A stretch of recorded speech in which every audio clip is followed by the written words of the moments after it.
এক্সের বেস্ট ফ্রেন্ডকে বিয়ে করব আমি? ভাগ্যে কি সত্যি এটা লেখা ছিল? বাবাকে অনেকবার বললাম এই বিয়েতে আমার মত নেই, বাবা শুনলই না। সে আমাকে এই ছেলের কাছেই বিয়ে দেবে। আমি কি করব বুঝতে পারছি না। ইচ্ছে করছে মরে যাই, মরাটাই যেন আমার সমাধান। রাগে গজগজ করতে করতে কথাটা বলে হাঁটুতে থুতনি ভর করে বসল সুপ্তি। তার ডান পাশে কোলে কুশন নিয়ে বসে আছে তার বেস্ট ফ্রেন্ড জুহা। বারান্দার দরজার সামনে পিঠ ঠেকিয়ে দাঁড়িয়ে নখ কামড়াচ্ছে তার আর এক বেস্ট ফ্রেন্ড তন্নি। কপালে বিন্দু চিন্তার রেখা ফুটিয়ে এপার ওপার কি একটা ভেবে যাচ্ছে। দরজার ফাঁকে হালকা বাতাস এসে কয়েকটা অগোছালো চুলকে মাতাল করে দিচ্ছে বারবার। দু একটা চুল কিছুক্ষণ পর পর চোখে এসে আছড়ে পড়ছে। প্রচণ্ড বিরক্ত নিয়ে চুল সরিয়ে আবারও নখ কামড়াচ্ছে সে।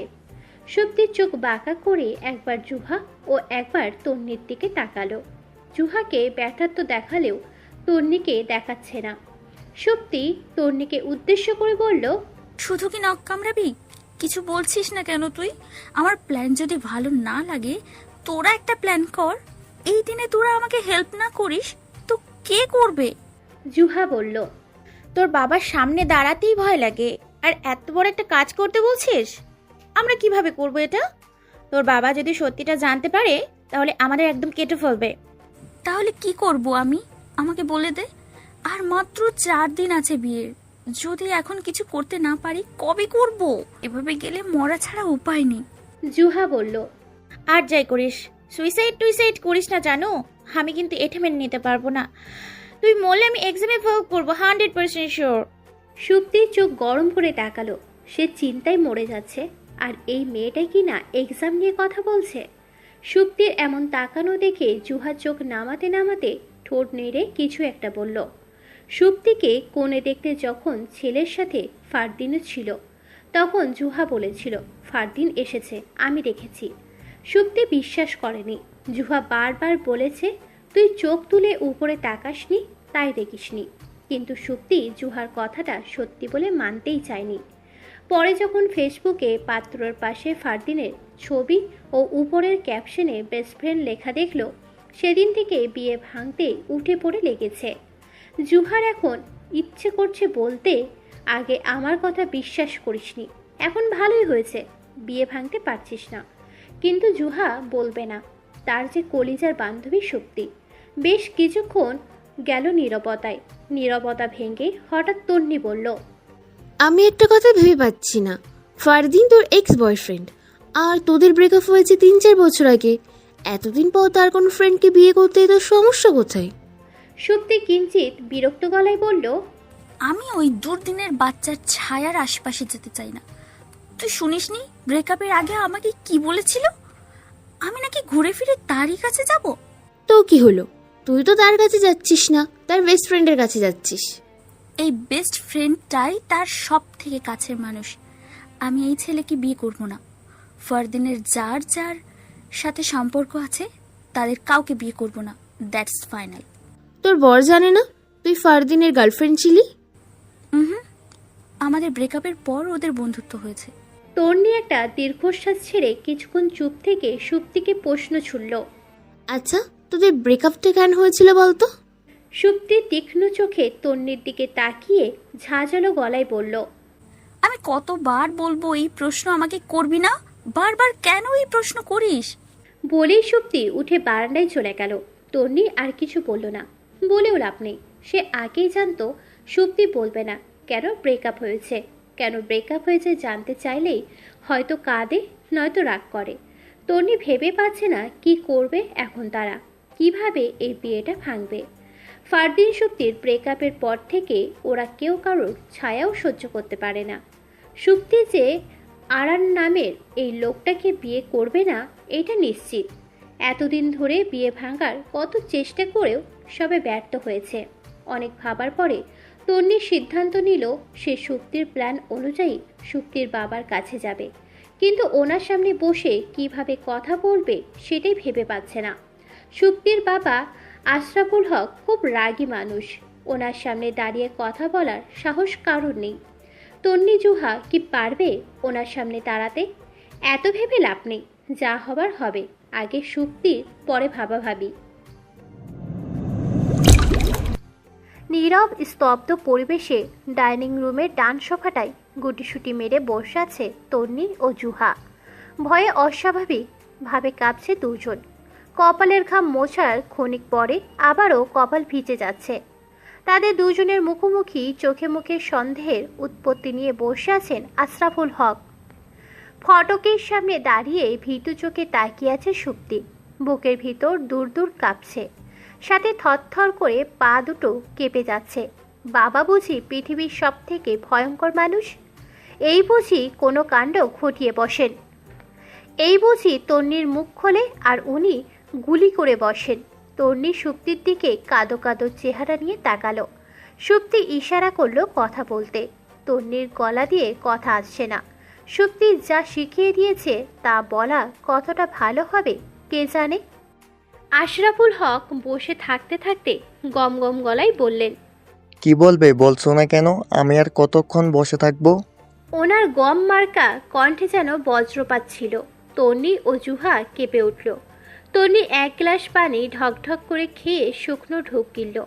গলাটা এখনো ভিজেনি, ভয়ে শুকিয়ে চৌচির। আশরাফুল আবার বললেন, কি হলো? কিছু না বলে উঠে যাও, আমার কাজ আছে। তন্নি ভয়ে ভয়ে বলল, আ আ আ আ আ কি? আ আ আমি তুমি? আ আ আ আশরাফুল হক গর্জে উঠলেন। ওই বেয়াদ্দব মেয়ে আমার সাথে ফাজলামো করছো? তন্নি ভয়ের চোটে চোখ বন্ধ করে একদমে বলল, আঙ্কেল আমি প্রেগনেন্ট। তন্নির কথা শুনে আশরাফুল কপালে ভাঁজ ফেললেন। জুহার সুপ্তি যেন এবার মরেই যাবে হৃৎপিণ্ডের দুরু দুরুতে। সুপ্তির মা রুহেলা হক নাস্তা নিয়ে এসেছেন। তন্নির কথা কানে যেতেই স্তম্ভিত হয়ে দাঁড়িয়ে রইলেন। একটা অবিবাহিত মেয়ে যদি প্রেগনেন্ট হয় তাহলে এমন রিয়াকশন দেওয়ারই কথা। তন্নি ভীতু চোখে এদিক ওদিক তাকালো। ভয়ের নিঃশ্বাস আটকে আসছে। সুপ্তি এ কোন আগুনের সম্মুখীন করলো তাকে? আশরাফুল সাহেব নিজের বিস্ময়ের রেশ কাটিয়ে গলা খাকারি দিয়ে বললেন, বুঝলাম। তো আমি কি করতে পারি? তন্নি শুকনো ঢোক গিলে তন্নি ভীতু ভীতু গলায় বলল, আপনার মেয়ের বিয়ে যে ছেলের সাথে ঠিক হয়েছে তারই বাচ্চা এটা। আশরাফুল হক ও রুহেলা হকের থম মেরে দেওয়ার জন্য তন্নির এই কথাটাই যথেষ্ট ছিল। আশরাফুল বসা থেকে দাঁড়িয়ে অবিশ্বাস্য গলায় বললেন, কি বলছো এইসব তুমি? তন্নির চোখ নামিয়ে নিল। জুহা সুপ্তি যেন মরে যাচ্ছে। ভয়ে নিঃশ্বাস নিতে পারছে না তারা। তন্নি নিজেকে শক্ত রাখলো। ভয় পেলে চলবে না। এখন বিয়ে ভাঙার থেকে নিজেকে সত্য প্রমাণ করাটাই বড় মনে হচ্ছে। কারণ একবার যদি আশরাফুল হক জানতে পারেন তন্নি মিথ্যে বলছে, তাহলে উনি কি করবে তা কারোরই ধারণা নেই। তন্নি অনেকটা সাহস জুগিয়ে মাথা নিচু করে রেখে বলল, আমি আরো আগেই বলতাম আঙ্কেল, কিন্তু ও চাই সুপ্তিকে বিয়ে করতে। আমাকে ওর ভালো লাগে না। আশরাফুল তীক্ষ্ণ গলায় বললেন, আমি একজনের কথা শুনে সিদ্ধান্ত নেই না। আমি এক্ষুনি আরাবকে ফোন দিচ্ছি। বলতে বলতে ফোন হাতে নিলেন আশরাফুল। তন্নির সাথে সাথে বসা থেকে দাঁড়িয়ে তড়িঘড়ি করে বলল, না না আঙ্কেল, দিবেন না। কেন? তোমার মুখোশ উন্মোচন হয়ে যাবে তাই? আমার কোনো মুখোশ নেই আঙ্কেল, কিন্তু আর ওকে আপনারা চেনেন না। ও মুখোশধারী। আমি জানি ও বলবে ও তন্নি নামে কোনো মেয়েকেই চেনে না। আমি এটা সহ্য করতে পারবো না আঙ্কেল। যখন থেকে জেনেছে আমি প্রেগনেন্ট তখন থেকে সে আমাকে চেনে না বলে এড়িয়ে যাচ্ছে। আমার সাথে সকল যোগাযোগ বন্ধ করে দিয়েছে। আশরাফুল হক কপাল কুঁচকে তাকালেন। তন্নি কান্না জড়িত গলায় বলল, আপনি হয়তো আমাকে বিশ্বাস করেন না, তাতে আমার কিছুই যায় আসে না আঙ্কেল, কিন্তু সুপ্তি আমার বেস্টু। আরারের মতো ছেলের সাথে ওর বিয়ে হোক বন্ধু হিসাবে, এটা আমি চাই না। আপনি জানেন আমার বাবা মা নেই, আপনারা আমার বাবা মায়ের মতোই। সুপ্তি আমি রুমমেট থেকে বন্ধু হয়েছি, কিন্তু আমরা বোনের থেকেও বেশি। আমি চাই আমার বোন একটা সৎ মানুষকে জীবনসঙ্গী করে পাক, আমার মতো না ঠকুক সে। কথাটা বলে দু হাতে মুখ চেপে কাঁদতে লাগলো তন্নি। কান্নার বেগে তন্নির শরীর বারবার ঝাঁকুনি দিয়ে উঠছে। তন্নির কথা শুনে পুরো ডাইনিং রুম জুড়ে নীরবতা বিরাজ করতে লাগলো। ওর কান্না দেখে সবাই স্তব্ধ হয়ে দাঁড়িয়ে আছে। সুপ্তি ও জুহার মুখটা দেখে মনে হচ্ছে তারা এক্ষুনি কেঁদে দেবে। তন্নি নিখুঁত অভিনয় করতে জানে, তা ওদের সবারই জানা। তাই তো কাজটা করার জন্য সুপ্তি তন্নিকেই বেছে নিয়েছে। এত নিখুঁত অভিনয় যেন মন ছুঁয়ে গেল না আশরাফুল হকের। তন্নির কান্নার মাঝখানেই আশরাফুল হক গম্ভীর কণ্ঠে বললেন, যা তোমার সাথে হয়েছে হয়ে গেছে। আমি সুপ্তিকে ওই ছেলের সাথেই বিয়ে দেব, তাই তুমি এখন আসতে পারো। তন্নি জল ভরা চোখে আশরাফুল হকের দিকে অবাক হয়ে তাকালো। সুপ্তি দুপা এগিয়ে এসে কিঞ্চিত ভয়ার্ত গলায় বলল, কিন্তু আমি এমন ছেলেকে বিয়ে করব না বাবা। তোমার ওই ছেলেকেই বিয়ে করতে হবে। কথাটা বলেই আশরাফুল উপরে চলে গেলেন। সুপ্তির রাগে ওর মায়ের সামনে দাঁড়িয়ে বলল, আমাকে এমন ছেলের কাছে বিয়ে দিতে তোমাদের একটুও বাচ্ছে না মা?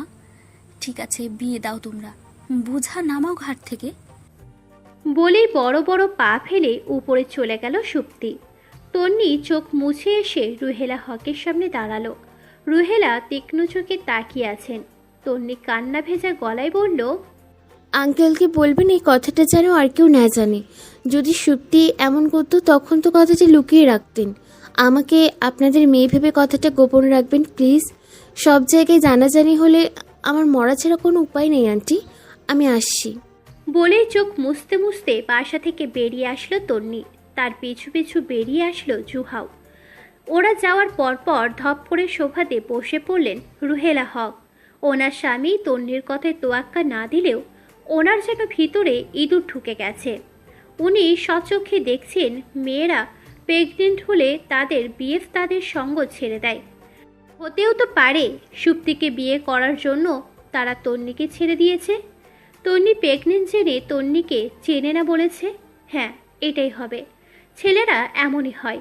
উনি দেখেছেন সিনেমাতে ছেলেরা মেয়েদের ভোগ করে ছেড়ে দেয়। না না, এমন ছেলের হাতে ওনার একমাত্র মেয়ে বিয়ে দেবেন না। রুহেলা হক দেরি না করে তাড়াতাড়ি কল দিলেন আরারের মায়ের নাম্বারে। উদ্দেশ্য এই বিয়ে ভেঙে দেওয়া। সন্ধ্যা গড়িয়েছে ঘণ্টাখানেক হবে। দিন রাত্রিতে পা রেখেছে। নির্জন রাস্তার মাঝখান দিয়ে সিগারেট টানতে টানতে হেঁটে যাচ্ছে তিন বন্ধু, আরার, সুলভ ও ফারদিন। সুলভ একটু বাচাল টাইপের ছেলে, বকবকানি তার রক্তে পড়েছে। বেশ কিছুক্ষণ হলো আরারের বিয়েতে সে নীল পাঞ্জাবি পরবে বলে যাচ্ছে। বারবার একই কথা শুনতে শুনতে অধৈর্য হয়ে আরার বলল, একটু চুপ জানা ভাই, আর কতবার একই কথা বারবার বলবি? সুলভ বলল, তুই একই কথা বারবার কানে নিচ্ছিস কেন মামা? মজা লাগে? আরার তেড়ে গেল সুলভের দিকে। সুলভ কয়েক পা সরে গেল।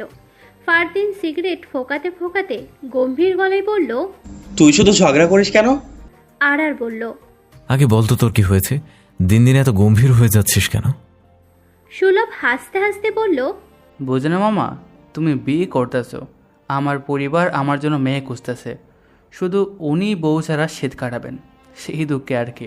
সুলভের কথায় আরার হো হো করে হেসে উঠল।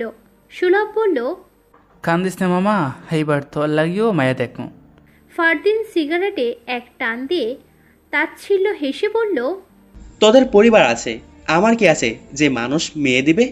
ফারদিনের কথায় আরারের মুখটা কালো হয়ে গেল। সুলভ জোরপূর্বক হেসে বলল, আমরা আছি না মামা, আমরা বুঝি তোর পর কেউ? আরার ফারদিনের কাঁধে হাত রেখে কিছু বলতে যাবে, এর মাঝে আরারের ফোন বেজে উঠল। ফোনের স্ক্রিনে স্পষ্ট ভেসে উঠেছে আম্মু লেখাটা। আরার আঙ্গুল ঠোঁটে রেখে তার বন্ধুদের চুপ থাকতে ইঙ্গিত দিয়ে ফোন তুলল। ফোনের ওপাশ থেকে কণ্ঠ ভেসে উঠল আরারের বোন অরু। আরার বলল, কিরে, কিছু বলবি তুই? ভাইয়া তাড়াতাড়ি বাসায় আসো। কেন রে, কোনো সমস্যা হয়েছে? জলদি আসো ভাইয়া, আসলে বুঝবে। অরু আর কিছু না বলে ফোনটা রেখে দিল। আরার ফারদিনের কাঁধে হালকা চাপড় দিয়ে বলল, দোস্ত তোরা থাক, আমি যাচ্ছি, বাসায় মনে হয় কোনো সমস্যা হয়েছে। বলেই আরার সরে গেল। সুলভ এক হাতে সিগারেট টেনে অন্য হাতে ফোন টিপতে লাগলো। ফারদিন শুধু চেয়ে রইল আরারের যাওয়ার দিকে। এটাই সে ভাগ্যবান ছেলে যে সুপ্তিকে নিজের করে নিচ্ছে। কিছু কালো অতীত মনে পড়তেই একটা দীর্ঘশ্বাস ছেড়ে তাচ্ছিল হাসল ফারদিন। মনটা চিৎকার করে বলল, বেঈমান, দুনিয়ার সবাই বেঈমান। আরার বাসায় এসে দেখলো তার মা ওনার রুমে দরজা লাগিয়ে বসে আছেন। তার 3 বোন মিলে দরজা ধাক্কাচ্ছে, উনি খুলছেন না। আরার মাকে ডাক দিল। 2-1 বার ডাকার পর দরজা খুলে দিলেন তিনি। আরার তৎক্ষণাৎ তার মায়ের মুখে হাতে হাত বুলিয়ে অস্থির গলায় বলল, আম্মু কি হয়েছে? এভাবে দরজা বন্ধ করে রেখেছো কেন? ফাহিমা খাতুন কিছু না বলে ছেলের হাত ছাড়িয়ে খাটে বসলেন গিয়ে। আরার ওনার পাশে বসতেই মুখ ফিরিয়ে কপাল কুঁচকে বসে রইলেন। আরার অরু আর আনুকে ইশারা করে প্রশ্ন ছুড়ল, কি হয়েছে? ওরা নিজের ঠোঁট উল্টে জানি না বোঝালো। আরার তার মাকে বলল। আম্মু কেউ কিছু বলেছে তোমায়? ফাহিমা খাতুন আরারের হাত ধরে বারান্দায় নিয়ে বললেন, আমার মাথায় হাত দিয়ে বল, আমি যা প্রশ্ন করব সত্যিটা উত্তর দিবি। আম্মু তোমার কাছে কি আমি লুকাই কিছু কখনো? আমাকে কথা দে। হ্যাঁ, যা বলবো সত্যি উত্তর দেব। তন্নিকে? আরার কিছুক্ষণ ভেবে মনে করার চেষ্টা করলো তন্নি নামের কাউকে চেনে কিনা। না, সে চিনে বলে মনে হচ্ছে না। আরার বলল, আমি কি জানি, আমি নামটাই প্রথম শুনলাম। আর আমি জিজ্ঞেস করছি তন্নিকে? আমি তো চিনি না আম্মু। ফাহিমা খাতুন ছেলের থেকে মুখ ফিরিয়ে নিয়ে রাগে গিজগিজ করতে করতে রেলিং হাতলে ধরলেন। আরার মায়ের পাশে দাঁড়িয়ে বলল, কি হয়েছে আম্মু, বলো না প্লিজ। ফাহিমা বললেন, তুই জানিস সুপ্তির মা বিয়েতে না বলে দিয়েছে, ওনারা ওনাদের মেয়েকে বিয়ে দেবেন না। আরারের মাথায় যেন বাজ পড়ল। হতবম্ব হয়ে দাঁড়িয়ে রইল সে। সুপ্তির মা বিয়ে ভেঙে দিয়েছে মানে? কিন্তু কেন? উনি নিজেই তো প্রস্তাব নিয়ে আরারের কাছে এসেছেন।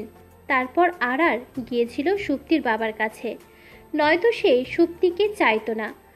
তাহলে এখন বিয়ের 4 দিন আগে বিয়ে ভেঙে দিলেন কেন? ফাহিমা খাতুন বললেন, তন্নি নামের কোনো মেয়ে নাকি প্রেগনেন্ট, আর তার সুসন্তানের বাবা তুই। হোয়াট? এসব তুমি কি বলছো আম্মু? মাথা ঠিক আছে তোমার? হ্যাঁ, যা বলছি ঠিকই বলছি আমি। মেয়েটা সুপ্তির বাসায় এসে নিজের মুখে সব বলে গেছে। তুই জানিস, সুপ্তির মা বলেছে মেয়েটা তাদের আপন কেউ, তাদেরই আপন কেউ একেবারে বাড়ি পর্যন্ত এসে মিথ্যা বলার সাহস পাবে না। অপরিচিত হলে একটা কথা ছিল। আরার তার মায়ের কথা শুনে রাগে অগ্নি চোখে তাকালো। কোথাকার কোন মেয়ের কথা কিনা তার মা বিশ্বাস করছে। সুপ্তির মা না হয় বিশ্বাস করলো ওদের নিজেদের কেউ বলে, তাই বলে উনিও করে নেবেন? আরার রাগী কণ্ঠে বলল, মেয়েটা পরিচিত হলে সুপ্তির পরিবারের পরিচিত, তোমার না। চেনা নাই জানা নাই একটা মেয়ের কথা কানে নিয়ে নিজের ছেলেকে সে রাগ দেখাচ্ছ। ফাহিমা খাতুন তীক্ষ্ণ গলায় বললেন, মানলাম চেনা নেই জানা নেই একটা মেয়ের কথা আমি কানে নিচ্ছি। আগে তুই আমাকে এটা বল, চেনা জানা নেই কোনো মেয়ে কোন স্বার্থে নিজের নামে বদনাম তুলবে? এমন কি স্বার্থ থাকতে পারে যে মেয়েটা শুধু শুধু অচেনা একটা ছেলের বাচ্চা নিজের পেটে আছে বলে দাবি করবে? আরার কুঞ্চিত কপালের তীক্ষ্ণ চাহনিতে তার মায়ের দিকে তাকিয়ে রইল। মন চাইছে মাকে কড়া করে 2টি কথা শুনিয়ে দিতে, কিন্তু মায়ের কথার জবাব দেওয়ার মতো তার আর ভাষা জানা নেই। মা সত্যিই তো বলেছে, কোনো মেয়ে কেন শুধু শুধু নিজের নামে বদনাম করবে? ফাহিমা খাতুন রুমে চলে যেতে যেতে আবার থেমে গেল। ছেলের সামনে দাঁড়িয়ে শান্ত গলায় বললেন, একজন মা হিসেবে আমি নিজের সন্তানকে বিশ্বাস করি, ঠিক ততটা বিশ্বাস করি যতটা বিশ্বাস করে তোর বাবার হাত ধরে এসেছিলাম। কিন্তু উনি আমার বিশ্বাসের আড়ালে অন্য একটা সংসার পেতেছিলেন, তাই কাউকে আমি অন্ধ বিশ্বাস করি না। যদি প্রশ্ন ছুড়িস নিজের সন্তানকেও কি না, তাহলে বলবো হ্যাঁ, নিজের সন্তানকেও না। যে নারী স্বামীর কাছে ঠকে যায় সে নারী পুরুষ বিশ্বাস করতে ভুলে যায়। যদি মেয়েটির কথা সত্যি হয় তাহলে খুব শীঘ্রই বিয়ে করে নে, আমি চুপচাপ সব মেনে নেব।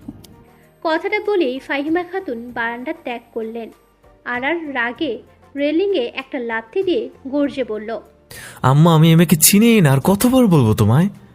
আরারের কথা কানে না নিয়েই ফাহিমা খাতুন বারান্দা ছেড়ে চলে গেলেন। রাগে আরারের মাথা ফেটে যাচ্ছে। ইচ্ছে করছে তন্নি নামের ওই মিথ্যুক মেয়েকে ধরে এনে বেধড়ক পিটাতে। একটা মেয়ে কতটা খারাপ হলে কোনো নির্দোষ ছেলের নামে এমন বদনাম রটায়? যদি একবার হাতের কাছে পেত তাহলে মেয়েটার রক্ত দিয়ে গোসল করে মাথা ঠান্ডা করতো সে।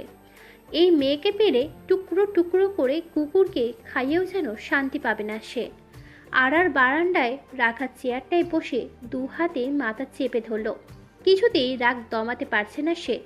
নিজের মা থেকে শুরু করে শক্তির পরিবার পর্যন্ত সবার উপর রাগ হচ্ছে। চলে গেল 2 দিন। এই 2 দিনে ফাহিমা খাতুন আরারের সাথে কোনো কথা বলে না। আরার যখনই ওনার সাথে কথা বলতে গিয়েছে উনি মুখটা কালো করে সরে গিয়েছেন, যেন আরার সত্যিই পাপী। নিজের মায়ের এমন অবিশ্বাস আর রাগ দেখে আরারের ইচ্ছে করছে বাসা থেকে বেরিয়ে যেতে, কিন্তু নিজেকে নির্দোষ প্রমাণ করা পর্যন্ত শান্তি পাবে না কোথাও গিয়ে। আরার অনেক চেষ্টা করেছে সুপ্তির পরিবারের সাথে কথা বলতে, কিন্তু আরারকে সুপ্তিদের বাসায় যেতে নিষেধ করায় সুপ্তিদের গেট পেরোতে পারেনি। দারোয়ানের ধাক্কা খেয়ে বারবার ফিরে আসতে হয়েছে। সুপ্তির বাসায় কেউ আরারের ফোনটাও তোলে না। সুপ্তির মা যতবারই ফোন তুলেছেন আরারের কথা না শুনে নিজেই একগাদা কথা শুনিয়ে ফোন রেখে দিয়েছেন। তবুও আরার থেমে যায়নি, সে চেষ্টা চালিয়ে যাচ্ছে। আরারের বারবার যোগাযোগ করার চেষ্টার কারণটা সুপ্তিকে বিয়ে করা নয়, নিজেকে নির্দোষ প্রমাণ করা। আরার শুধু নিজেকে নির্দোষ প্রমাণ করতে চায়, সত্যটা সবার সামনে আনতে চায়। এটা সবাইকে জানাতে চায় তন্নি নামের এই মেয়েকে আরার চেনেই না। এই মেয়ে একটা মিথ্যেবাদী, কিন্তু এটা প্রমাণ করার জন্য কোনো উপায় খুঁজে পাচ্ছে না। আরারের নাম্বারটাও একসময় ব্লক করে দিলেন সুপ্তির মা। আশরাফুল হকের ফোনে হয়তো সুপ্তির মাও ব্লক করে দিয়েছেন। প্রথম ওনার ফোনে কল গেলেও এখন যাচ্ছে না। নিজের নাম্বার ব্লক থাকায় অরুর ফোন এনে সুপ্তির মাকে কল দিল আরার। 2 বার রিং হলো, উনি ফোন তুললেন না। 3 বারের বেলায় ফোনটা রিসিভ হতেই আরার অস্থির গলায় একদমই বলল, আন্টি আমি আরার বলছি, প্লিজ ফোনটা রাখবেন না, একটাবার আমার কথাটা শুনুন প্লিজ। ফোনের ওপাশ থেকে ঝাঁঝালো গলায় ভেসে এলো, এই ছেলে, বললাম না ফোন দিবে না তুমি। আমার কথাগুলো একবার শুনুন আর কখনো ফোন দিবেন, আই প্রমিস। রুহেলা হক কিছুক্ষণ নীরব থেকে গম গম গলায় রুহেলা বললেন, কি কথা বলবে বলো। কথাটা ফোনে না বলে সরাসরি বললে বুঝাতে পারতাম, প্লিজ আন্টি না বলবেন না। রুহেলা হক আবারও কয়েক সেকেন্ড নীরব থেকে বললেন, ঠিক আছে, কোথায় আসতে হবে বলো। আরার একটা জায়গার নাম বলে ফোনটা রেখে দ্রুত তৈরি হতে লাগলো। আজ যেভাবেই হোক তন্নি নামের মেয়েকে সামনে এনে সত্যিটা বের করেই ছাড়বে। এই মেয়েকে তার প্রাপ্য শাস্তি যতক্ষণ না দিচ্ছে ততক্ষণ শান্তি পাবে না সে। এই মেয়ের জন্য তার মা তাকে খারাপ চোখে দেখছে। একটা পার্কের ডান পাশের টেবিলে মুখোমুখি হয়ে বসে আছে আরার ও রুহেলা। আরারের দিকে কেমন করে জানি উনি তাকিয়ে আছেন। আরার ব্যাপারটা লক্ষ্য করলো। ওনার এমন চাহনি দেখে এই কড়া মেজাজেও আরারের হাসি পাচ্ছে। একটু পরে নিশ্চয়ই ওনার এই চাহনিটা থাকবে ওই কচ্ছপের মতো মেয়েটার উপর। আরার যদিও জানে না তন্নি মেয়েটা কেমন, তবে সে নিজেই ভেবে নিয়েছে মেয়েটা কেমন হবে। হয়তো এক মোটা তাজা ভুঁড়িওয়ালা কোনো গাইয়া টাইপ মেয়ে হবে। স্মার্ট কোনো মেয়ে অবশ্য নিজেকে প্রেগনেন্ট বলে দাবি করবে না। আরারের কপাল কুঁচকে এলো। এই লাফাঙ্গা মেয়েকে নিয়ে সে কেন ভাবছে? নিজের উপরেই রাগ হলো তার। রুহেলা হক বসে থাকতে থাকতে বললেন, কিছু বলার হলে বলো, আমাকে উঠতে হবে। আরার একটু নড়ে চড়ে বসে গলা খাকারি দিয়ে বলল, আন্টি আসলে আমি যা বলতে চেয়েছিলাম, আসলে আন্টি আমি চাইছি তর্নি আর তার অনাগত বাচ্চা, আমাদের অনাগত বাচ্চার দায়িত্ব নিতে। রুহেলা হকের কুঞ্চিত কপাল আরেকটু কুঁচকে গেল। অবিশ্বাসও নাকি সন্দিহানহীন চোখে আরারকে দেখলেন।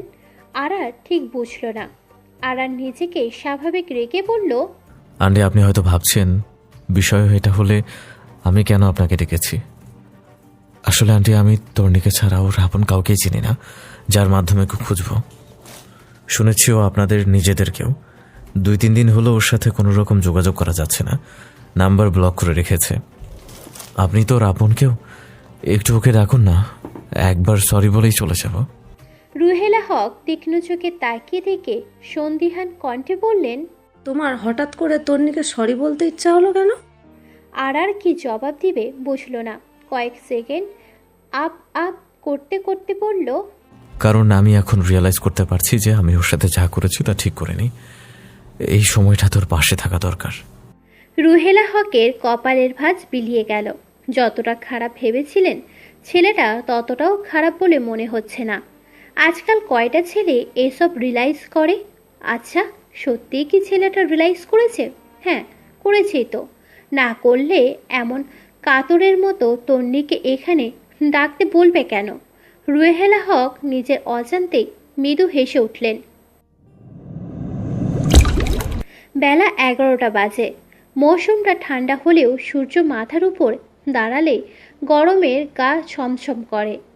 কিন্তু মাথায় দাঁড়ানোর সূর্যের সময় বড় একটা চাদর গায়ে জড়িয়ে গুটিসুটি মেরে কোলে বই নিয়ে বসে আছে সুপ্তি। হাঁটুতে কুনুই ভর দিয়ে 2 গালে হাত রেখে মনোযোগ দিয়ে বইয়ের চোখ বোলাচ্ছে আর ঠোঁট নাড়াচ্ছে। ঠিক এমন সময় দরজার দিক থেকে একটা বালিশ এসে তার উপরে পড়ল। আকস্মিক ঘটনায় সুপ্তি ক্ষেপে উঠল। সামনে তাকিয়ে দেখল তন্নি রেগে মেগে আগুন হয়ে দাঁড়িয়ে আছে। সুপ্তি আস্তে করে বলে উঠল, কি হয়েছে? তন্নি চেঁচিয়ে উঠল, ওই হারামি, আমি 2 দিন আগেই তো তোর কত বড় উপকার করলাম, আর তুই কি না দিন যেতে না যেতে সব ভুলে গেলি? সুপ্তি অবুঝের মতো মুখ বানিয়ে অবাক হয়ে বলল, অজীব তো, আমি কি করলাম? তুই জানিস না আজ আমার কাজিনের বিয়েতে যাব? হ্যাঁ জানি তো।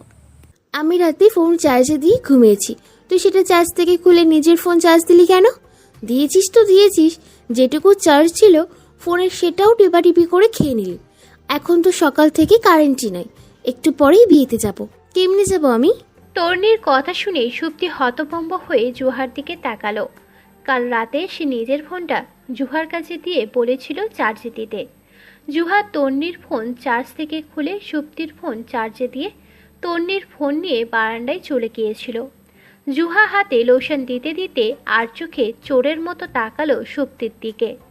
তন্নির আগে টেবিল থেকে সুপ্তির একটা বই নিয়ে আবারও সুপ্তির উপর ছুঁড়ে মেরে কুত্তি বলে চেঁচিয়ে উঠল। এইভাবে বই ছুঁড়ে মারাই সুপ্তি এবার রেগে গিয়ে বলল, আমার ফোন চার্জে ছিল তাই সেটা আমিই চার্জে দিছি। এটা ভাবার দরকার নেই, ঠিক আছে? আমি ফোন চার্জে দেইনি। জুহা বেশ ঝাঁঝালো গলায় বলে উঠল, তোর ফোন তুই না দিলে দিয়েছে কে শুনি? আমি দিয়েছি? তোর বিবেক বলতে কিছু নেই? চার্জ থেকে খুলে নিয়েছিস, যেটুকু চার্জ ছিল সেটাও খেয়ে নিয়েছিস। এখনো লো ব্যাটারি নিয়ে বিয়েতে যাবে কিভাবে? সেলফি বলে তো একটা কথা আছে, তাই না? জুহার কথা শুনে সুপ্তি যেন আকাশ থেকে পড়ল। চোখ বড় বড় করে হাঁ হয়ে জুহার দিকে তাকিয়ে রইল সে। ফোনটা জুহা নিজেই চার্জে দিল, আবার ঝাড়িটাও নিজে দিয়েছে। একেই বলে চোরের মায়ের বড় গলা। তন্নির আগে অন্য রুমে চলে গেল। সত্যি এখন সুপ্তিকে বিরক্তকর লাগছে। আরে বিয়েতে গিয়ে 2-1টা ছবি না তুললে কি জমে? তন্নি যেতেই জুহা বিদ্যুৎ বেগে এসে টুপ করে সুপ্তির গালে চুমু এঁকে দিল। সুপ্তি গালে হাত দিয়ে আগুন চোখে তাকিয়ে কিছু বলতে যাবে, জুহা তার আগেই সুপ্তির 2 গাল টিপে পড়ল। সরি সরি সরি, যেন জানিস তো ও কেমন। যদি জানতে পারে আমি এই কাজটি করেছি তাহলে আর রক্ষে নেই। রাগ করিস না করে যা, আমার তো অসহায় নারীর দিকে তাকিয়ে মেনে নে প্লিজ। সুপ্তির আগে ছাড়া মেরে জুহার হাত ছাড়িয়ে খাট থেকে নামতে নামতে বলল, তুই সবসময় এমন করিস নিমখারাম। আমি এখনই গিয়ে তরুণীকে বলে দিচ্ছি কাজটা তুই করেছিস। বলেই সুপ্তি কিচেনের দিকে চলে গেল। তার পিছে পিছে দৌড়ে যেতে লাগলো জুহাও। সুপ্তি তন্নির কাছে আসতেই জুহা সুপ্তির হাত জাপটে ধরে বলল, জানো জানো জানো, আমার কলিজা ভুনা করে তোকে মুখে তুলে খাওয়াবো, প্লিজ এমন করিস না। সুপ্তি ঝাড়া মেরে হাত ছাড়িয়ে ঝাড়ি মারা গলায় বলল, ছবি না আমায়, তোর কলিজা তুই খা। জুহা আবারও হাত ধরল। তনি জগ থেকে গ্লাসে পানি ঢালছিল। ওদের এই কাণ্ড দেখে কপাল কুঁচকে একবার ওদের দিকে তাকিয়ে পানি খেতে লাগলো।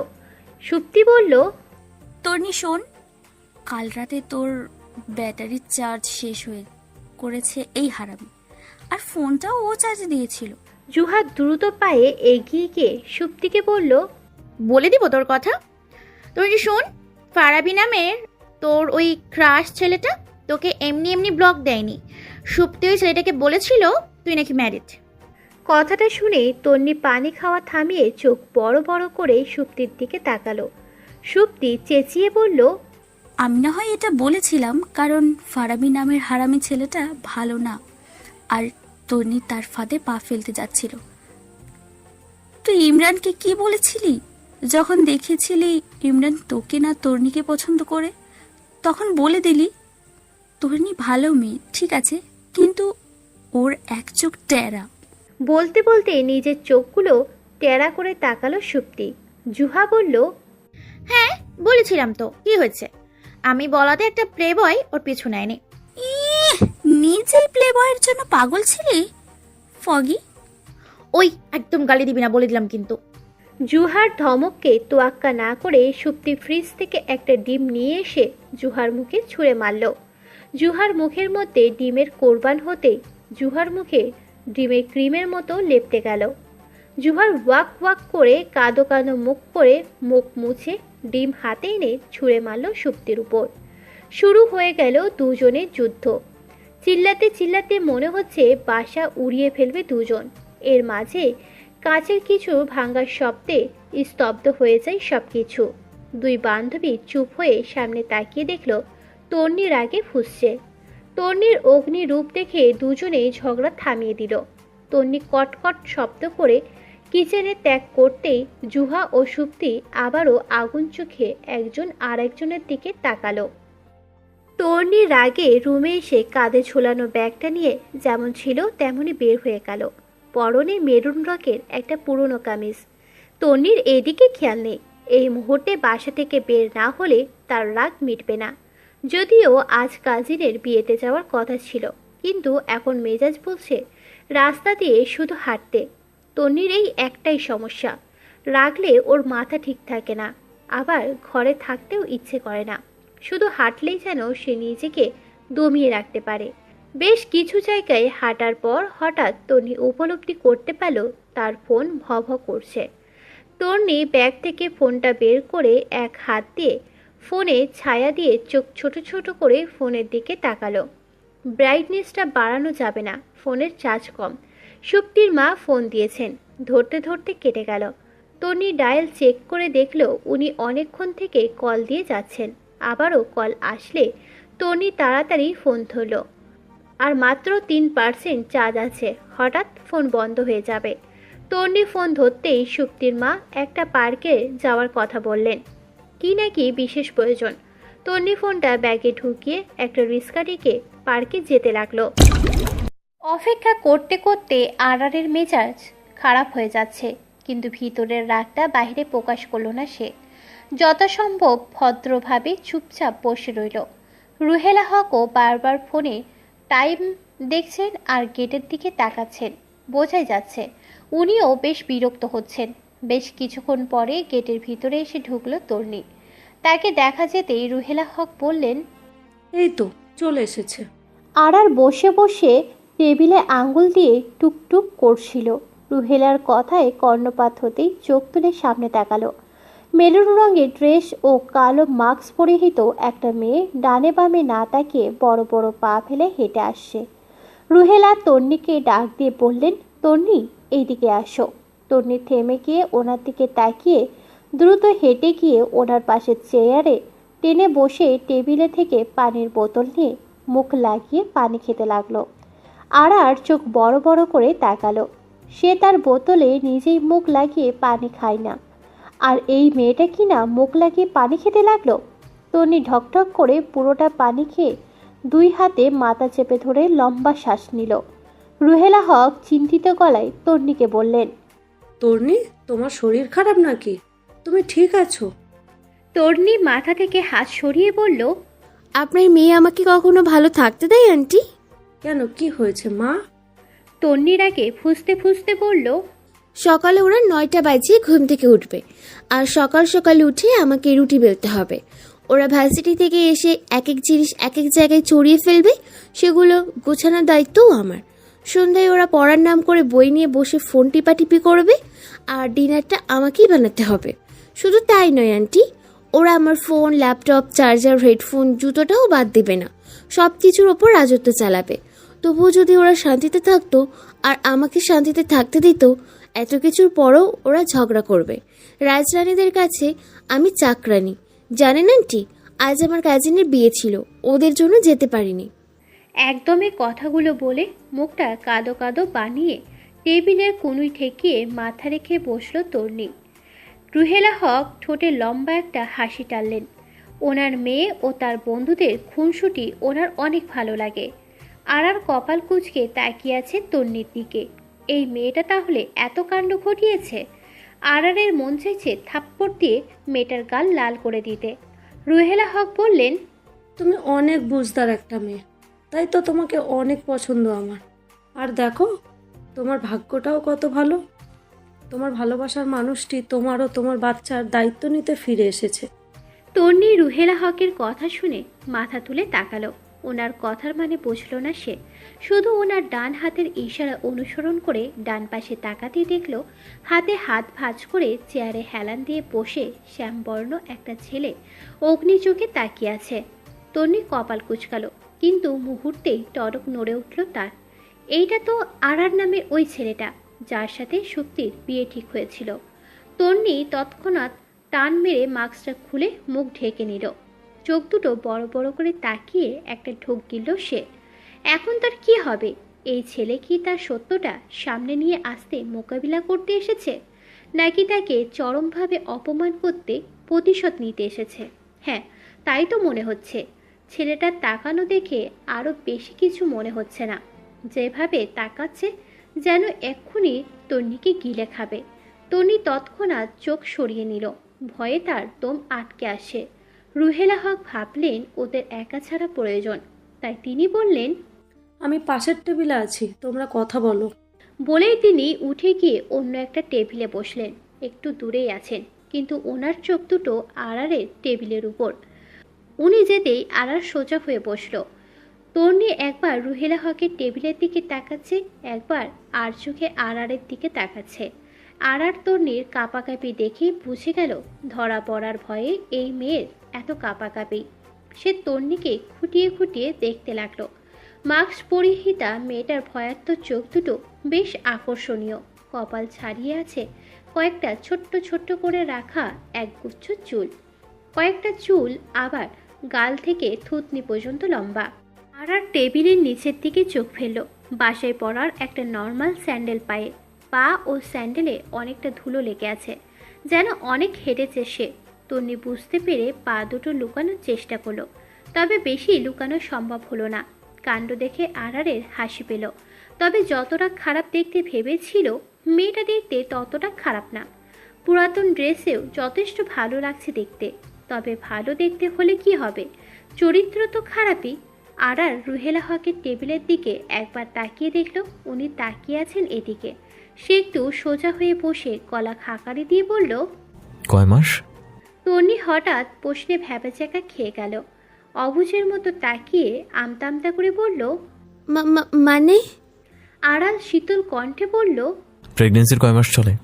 তন্নি অপ্রস্তুত হয়ে চোখকে এদিক ওদিক ঘুরিয়ে নিজেকে স্বাভাবিক রাখতে চাইল। আড়াল বলল, বাসায় জানে? দেখুন। দিন দুপুরে? আড়ারের কথার মানে বুঝে তন্নি চোখ বড় বড় করে তাকালো। ছি, কত বাজে এই ছেলে। অচেনা কোনো মেয়ের সাথে কেউ এইভাবে কথা বলে? আড়ার বলল, বাচ্চাটা যেহেতু আমার, দায়িত্বটাও তো আমার নেওয়া উচিত। তাই তবে তার আগে আপনার ফ্যামিলির সাথে অবশ্যই কথা বলতে হবে। দেরি করে লাভ নেই। চলো, আন্টিকে নিয়ে চলো, আপনাদের বাসায় যাব। যা হবার কথা ওখানেই হবে। তন্নি উপর নিচ না ভেবে টেবিলের উপরে রাখা আড়ারের হাতটা খপ করে ধরে নিয়ে মিনতির স্বরে বলল, ভাই দেখেন, আমার ভুল হয়ে গেছে। আর মানুষ বলতেই তো ভুল, তাই না? প্লিজ ক্ষমা করে দিন। আড়ার আর চোখে একবার রুহেলার দিকে তাকিয়ে দেখল রুহেলা এদিকে তাকিয়ে আছে কিনা। উনি তাকিয়ে নেই দেখে আড়ার তন্নির হাত নিজের হাত থেকে ছাড়িয়ে দাঁতে দাঁত চেপে বলল, যতটা ছোট আপনি আমাকে করেছেন ঠিক ততটা ছোট আমি আপনাকে করব। তন্নি কাঁদো কাঁদো গলায় বলল। এমনটা করবেন না প্লিজ, আমার পরিবার আমাকে মেরেই ফেলবে। আরার কঠিন গলায় বলল। তাতে আমার কিচ্ছু যায় আসে না। তন্নি করুণ চোখে তাকিয়ে অনুরোধ স্বরে বলল, প্লিজ। আরার চোখ বন্ধ করে লম্বা দম নিল। মেয়েটার কাতর চাহনিতে কি যেন একটা আছে। আরার বলল, আমার মনে হচ্ছে না আপনাকে আমি কোথাও দেখেছি এর আগে। আপনি আমার রিলেটিভ বলে তো মনে হচ্ছে না। তাহলে একটা অচেনা মানুষের নামে এত বড় বদনাম কোন স্বার্থে করলেন? সাথে নিজেকেও কেন বদনামে বানালেন? এর পেছনে নিশ্চয়ই ছোট কোনো কারণ নেই।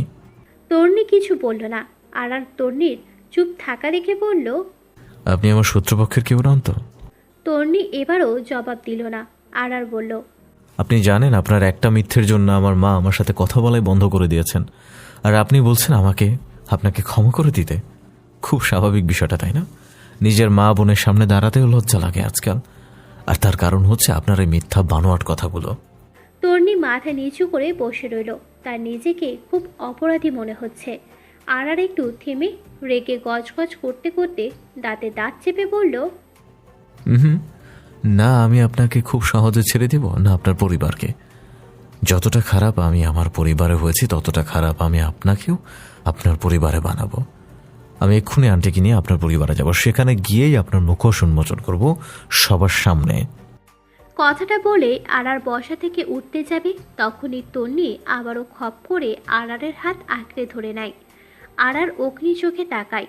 তন্নি ধরা গলায় বলল, প্লিজ এমনটা করবেন না। আমি চাচাদের কাছে বড় হয়েছি, ওনারাই আমার শেষ আশ্রয়।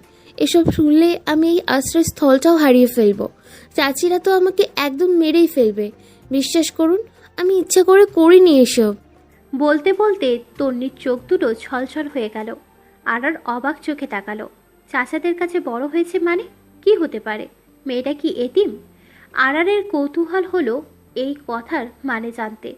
সে চেয়ারে বসে বলল, আপনার চাচা চাচিদের কাছে কেন থাকেন? তন্নি খুব সাবধানে চোখ মুছে নিয়ে বলল, আব্বু আম্মু। আর কিছু বলতে পারল না তন্নি। চুপ রইল সে। আরার বলল, ওনারা মারা গেলেন কিভাবে? ওনারা বেঁচে আছেন। আরার বুঝল না কিছু। ওনারা বেঁচে থাকলে সে চাচা চাচির কাছে বড় হবে কেন?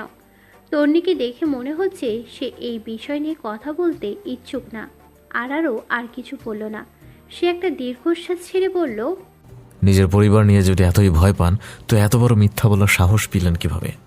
আসলে আমি সুপ্তির জন্য এমন করেছিলাম। ও আপনাকে বিয়ে করতে চায়নি, বারবার সুসাইড করতে চাইছিল।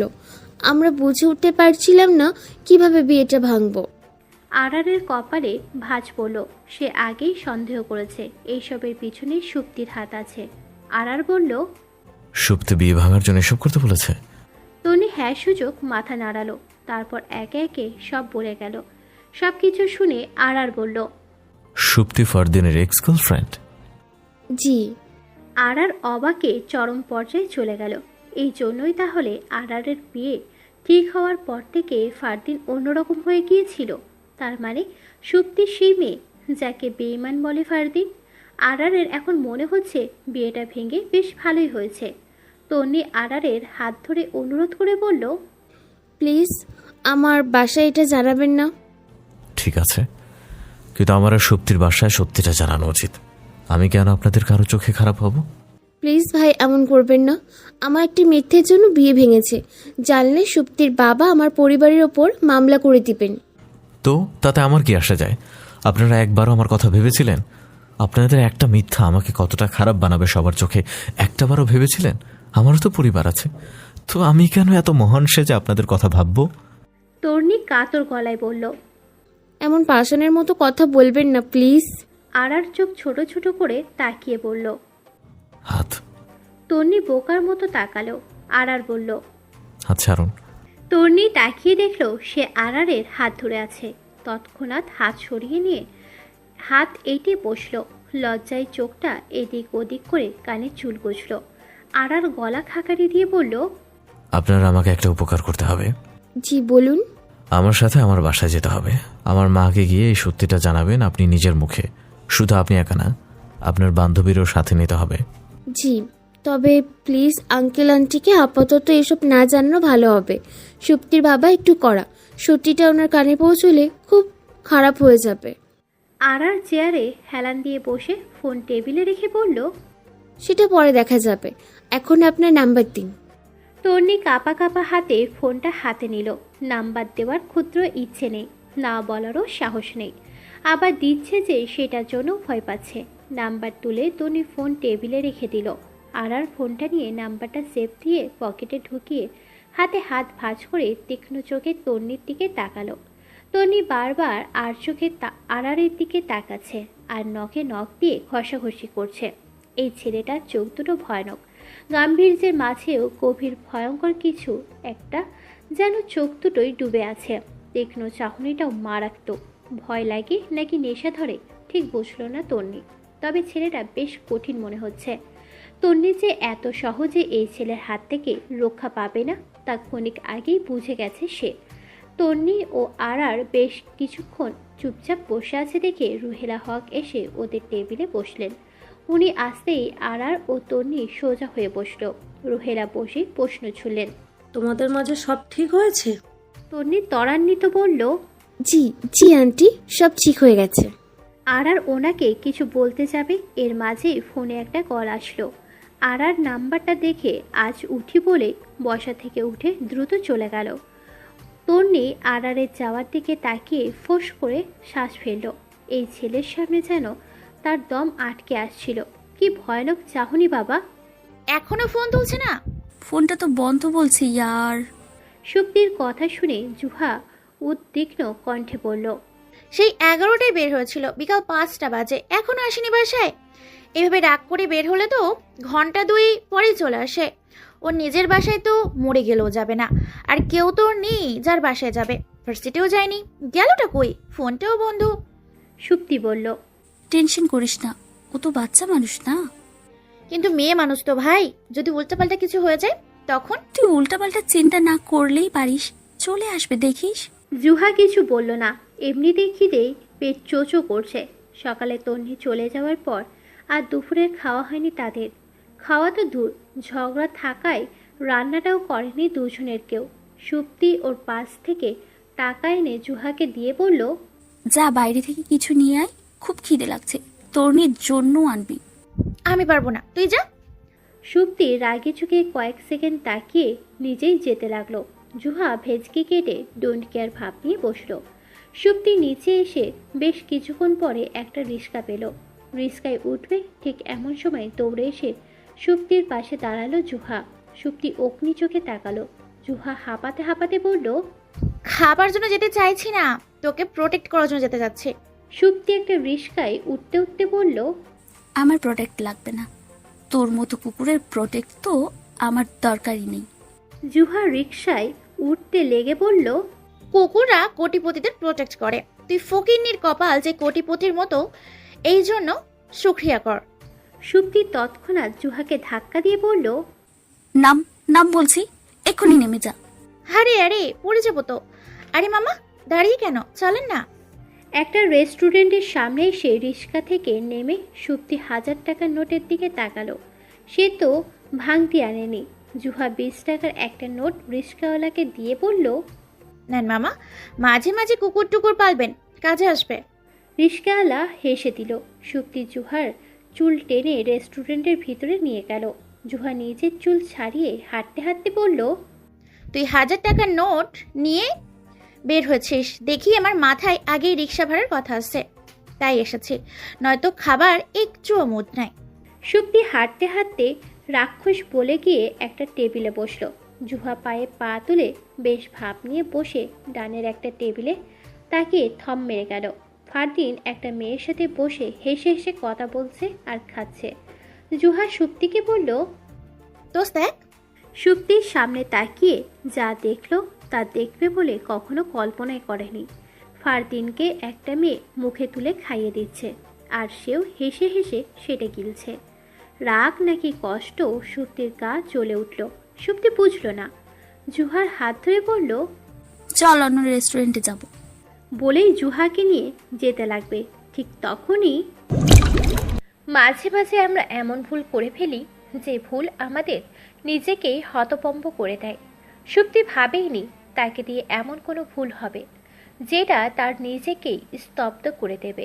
নিজের ভুলে হতবাক হয়ে হাতে মুখ চেপে চোখ বড় বড় করে তাকিয়ে আছে সে। জুহাও একদম স্তব্ধ হয়ে দাঁড়িয়ে চেয়ে আছে ফ্লোরের দিকে।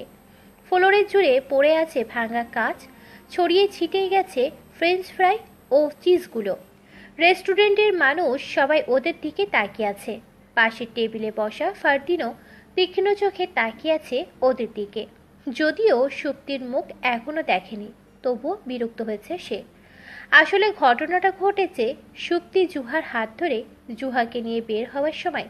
সুপ্তি যখন জুহাকে নিয়ে বাহিরে বের হওয়ার জন্য পা বাড়ালো, ঠিক তখনই একটা ওয়েটারের সাথে ধাক্কা খায় সে। টাল সামলাতে না পেরে ওয়েটার পড়ে যায় ফ্লোরে। ওয়েটার নিজেকে আটকানোর জন্য ফারদিনের টেবিলে বসা মেয়েটার চেয়ারে ধরেছিল, কিন্তু শেষ রক্ষা হয়নি।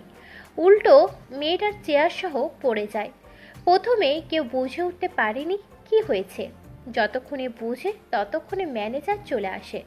ফারদিন গিয়ে মেয়েটাকে ধরে তুলে দাঁড় করায়। ম্যানেজার সবাইকে জিজ্ঞাসা করে কি হয়েছে। সুপ্তি মুখ থেকে হাত সরিয়ে দাঁড়ায়। ফারদিন সুপ্তির দিকে তাকাতেই শকড হয়।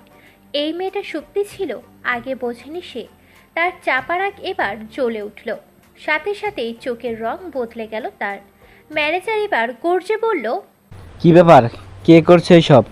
সুপ্তি স্বাভাবিকভাবেই বলল, আমি করেছি আঙ্কেল, আসলে আমি খেয়াল করিনি ওনাকে। চোখে সমস্যা নাকি? দেখে শুনে হাঁটতে পারেন না?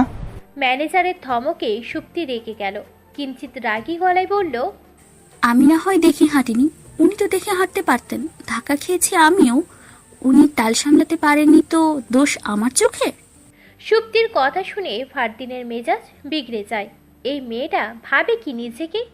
এত বড় কাণ্ড করেও সরি বলেনি, তারপরেও বড় বড় কথা বলছে। ফারদিন নিজের রাগ দমাতে না পেরে ম্যানেজারকে বলল, আপনাদের এখানে অসভ্য অভদ্র মানুষদের ঢুকিয়ে সাধারণ মানুষকে এভাবে হেনস্থ করা হয়, জানলে এখানে এসে পা ফেলতাম না। চলো রুহি। ফারদিন কথা বলেই তার পাশের মেয়েটির হাত ধরে যেতে পা বাড়াবে, তখনই সুপ্তি ফারদিনের পথ আটকে দাঁড়িয়ে বলল, আমাকে অসভ্য অভদ্র বলার সাহস পেলেন কই আপনি? জুহা বুঝে গেল পরিস্থিতি বিগড়ে যাবে। সে তৎক্ষণাৎ সুপ্তির হাত ধরে টেনে বলল, সুপ্তি চল তো। সুপ্তি ঝগড়ার মোড়ে জুহার হাত ছাড়িয়ে বলল, ছাড়, আমি ওনার ঘরে খাই নাকি পড়ি যে উনি আমার গালি দিবেন? ফারদিন চোয়াল শক্ত করে রক্তিম চোখে সুপ্তির দিকে তাকিয়ে আছে। সুপ্তির আগে গজগজ করতে করতে বলল, জবাব দিচ্ছেন না কেন? আমাকে গালি দেওয়ার অধিকার কে দিয়েছে আপনাকে? ফারদিনের ইচ্ছে হলো একবার সুপ্তিকে ঠাসিয়ে থাপ্পড় দিতে। চোখ বন্ধ করে নিজেকে দমিয়ে নিয়ে বলল, দেখুন, আপনার সাথে ঝগড়া করার কোনো ইচ্ছে নেই, পথ ছাড়ুন আমার। আপনাকে ঝগড়া করার জন্য আমি ইনভাইট করেছি বুঝি? ম্যানেজার সাহেব বিরক্ত গলায় বললেন। এসব কি শুরু করেছেন আপনারা? সুপ্তি বলল, শুরু আমি করিনি, শুরু করেছেন এই জঘন্য মানুষটা। ম্যানেজার সাহেব বললেন, ঝগড়া করতে হয় বাইরে গিয়ে করুন, যান বের হন। ফারদিন সুপ্তির দিকে এক পা বাড়িয়ে ঘৃণা ভরা চোখে তাকিয়ে বলল, জঘন্য হতে পারি, তবে প্রতারণার মতো জঘন্য কাজ আমি করি না, ধোঁকাবাজ। বলেই ফারদিন মেয়েটার হাত ধরে বেরিয়ে গেল রেস্টুরেন্ট থেকে। সুপ্তির গা জ্বলে উঠল। ইচ্ছে করছে ফারদিন যে হাত দিয়ে ওই মেয়েটার হাত ধরেছে সেই হাত কেটে দিতে। জুহা কোনো রকম টেনে সুপ্তিকে বাহিরে নিয়ে আসলো। রাগে যেন সুপ্তির হুঁশ হারিয়ে ফেলেছে। বাইরে এসে দেখলো ফারদিন বাইক স্টার্ট দিচ্ছে। তার সাথে মেয়েটা খুব যত্ন করে ফারদিনের কাঁধে হাত রেখেছে। দৃশ্যটা সুপ্তির কলিজায় গেঁথে গেল। ফারদিনের রক্তিম চোখে তাকাতে বাইক স্টার্ট দিয়ে চলে গেল। সুপ্তি দাঁতে দাঁত চেপে বলল, নিজে মুভ অন করে বলছে আমি ধোঁকাবাজ। চল তো। জুহা টেনে সুপ্তিকে নিয়ে চলে আসলো। পুরোটা রাস্তা আসলো দুই বান্ধবী, টু শব্দ করল না। সুপ্তি রেগে আছে দেখে জুহা ইচ্ছে করেই চুপ থাকলো। বাসায় এসে দেখলো ভিতর থেকে দরজা লাগানো, হয়তো তন্নি চলে এসেছে। জুহা কলিং বেল দিতেই তন্নি এসে দরজা খুলে দিয়ে ওদের দেখে বলল, কই চলে গিয়েছিলি তোরা? আমি বের হয়ে যাওয়ার খুশিতে পার্টি করতে গেছিলি? তন্নির কথায় জুহা আর সুপ্তি কোনো জবাব দিল না। সুপ্তি তন্নির পাশ কেটে গিয়ে ওয়াশরুমে ঢুকলো। ওর চেহারায় বিষণ্ণতার ছাপ। তন্নি জিজ্ঞাসু চোখে জুহার দিকে তাকালো।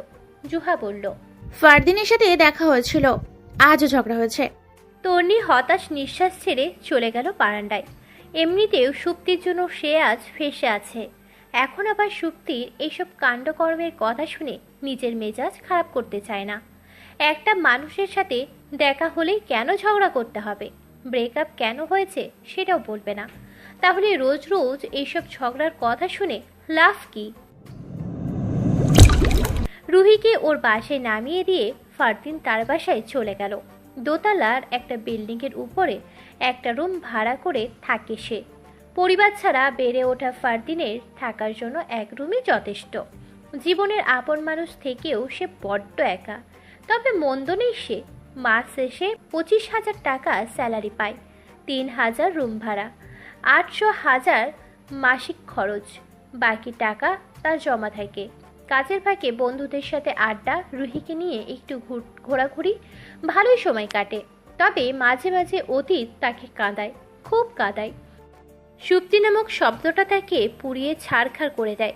বুকের ভিতর ভারী পাথরটা গভীর রাতে নড়ে ওঠে। ফারদিন একটা দীর্ঘশ্বাস ছেড়ে দেওয়ালে হেলান দিয়ে ফ্লোরে বসল। দেওয়ালের সাথে মাথা ঠেকিয়ে চোখ বন্ধ করতেই চোখে ভাসল একটা লেকের পাড়ে বসে থাকা ধূসর শাড়ি পরা সুপ্তির খিলখিলিয়ে হাসা। হাসির সাথে তার চোখ দুটো ছোট্ট ছোট্ট হয়ে গেছে। চোখ দুটো এমনভাবে চিকচিক করছে যেন জলে টইটুম্বর হয়ে আছে। ফারদিন সুপ্তির দিকে রাগি চোখে তাকিয়ে বলল, হাসি থামাও, নয়তো একদম পানিতে ফেলে দেব। সুপ্তি হাসি থামানোর চেষ্টা করেও পারল না হাসি থামাতে। ফারদিন আরো রেগে তাকালো। সুপ্তি হাসতে হাসতে বলল, লাইক সিরিয়াসলি, তুমি বাসা থেকে এই পর্যন্ত উল্টো পাঞ্জাবি পরে এসেছিলে? বলেই আবারও হাসতে লাগলো সুপ্তি।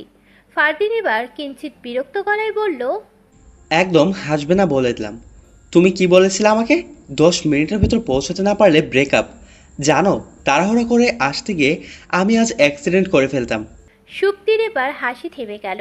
ফারদিনের একটা হাত আঁকড়ে ধরে কাঁধে মাথা রেখে আহ্লাদি গলায় বলল, সরি বাবু, তোমার এই চাকরি খোঁজাখুঁজির চক্করে 4 দিন দেখা হয়নি। জানো তোমাকে দেখার জন্য কতটা পাগল হয়ে গেছিলাম। রোজ রোজ দেখা না হলে দম বন্ধ হয়ে আসে, জানো না?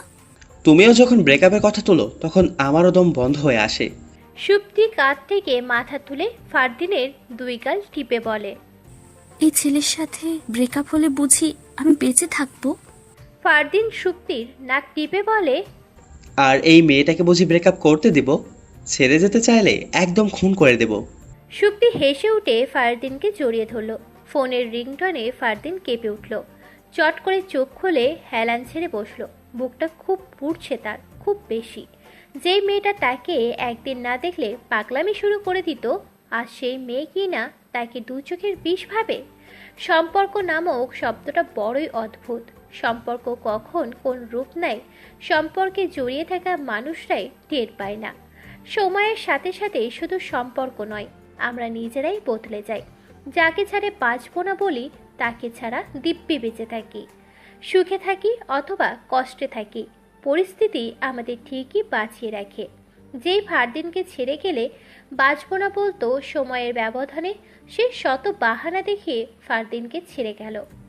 যে ছেড়ে গেলে ফারদিন খুন করে দিবে বলতো, তার চলে যাওয়াটা চুপচাপ দেখে গেল, অথচ কিছুই বলল না। এটাকেই সময় বলে। বুক ছিঁড়ে আসা একটা দীর্ঘশ্বাস ছেড়ে ফারদিন ফোনটা হাতে নিল। আবার ফোন দিয়েছে। ফোন ধরার ইচ্ছে না থাকলেও ফোনটা ধরে নিল ফারদিন। ফোন ধরতেই ফোনের ওপাশ থেকে আরার বলল, কখন থেকে ফোন দিচ্ছি, ফোন তুলছিস না কেন? ফারদিন কিছুক্ষণ চুপ থেকে ভাঙা গলায় বলল, খেয়াল করিনি। তোর গলা এমন শোনাচ্ছে কেন? ঠিক আছিস তুই? আরার কয়েক সেকেন্ড চুপ থেকে বলল, আচ্ছা শোন, একটা গুড নিউজ আছে। ফারদিনের মলিন মুখে মিলান হাসি ফুটে উঠল। সে বলল, কি? তোর এই প্রেগনেন্ট বয়ের সন্ধান পেয়েছিস বুঝি? আরার হো হো করে হেসে উঠে বলল, আরে না না, সুপ্তির পরিবার জেনে গেছে ওই মেয়েটা মিথ্যা বলছিল। ফারদিনের মলিন হাসিটাও এবার উবে গেল। কিঞ্চিত গলায় বলল, ও। আরার বলল, তুই শুধু ও বলছিস, আসল কথাটা তো শোন। ফারদিন শুকনো কণ্ঠে বলল, বলো। অবশেষে আমার আর সুপ্তির বিয়েটা হচ্ছে। আরারের কথা শুনে ফারদিন একদম থম মেরে গেল। আরার ও সুপ্তির বিয়েটা তাহলে হচ্ছে না? ফারদিন চোখ খিচে নিজেকে স্বাভাবিক করে বলল, ভালো তো। আরার বাঁকা হেসে মনে মনে বলল,